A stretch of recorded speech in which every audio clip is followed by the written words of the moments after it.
live đam long lipin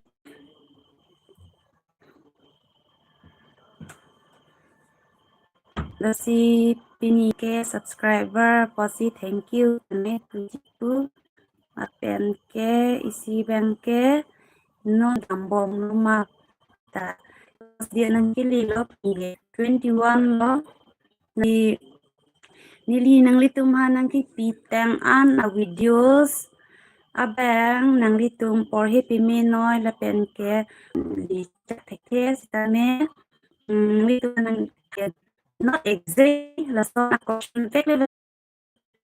nang three especially from class 3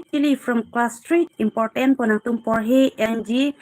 la pen ke nang tum important po nang tum por he ng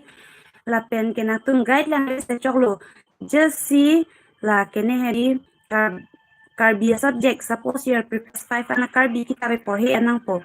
maths talo EVS talo anpar ke GK talo English talo tung pik pusi ili tung ki tu maths pas mun ida ti maths pe na joy te LP section then you have to learn nangji or he at nangji la pen ke in additional to that nang litum YouTube long videos lang pik nangi la questions se hedi nang litum la time long a link sami sap lang ponchet ne one day ke nang litum do ana questions se cover ya don elos tami arni vanga nang tum isi daily timetable chibi na YouTube kene channel long tin pe nang litum discuss no la misen channel pen hedi mane nang litum study no en park nang litum pas weg ji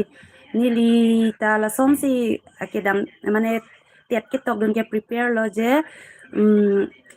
kene hedi la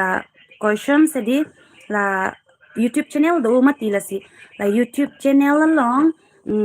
kita alam ke nili nang chinin des tame nili non LP level se tham bom la si non nili coming from por hele yang lagi itu por hele nanya itu paskas di itu tame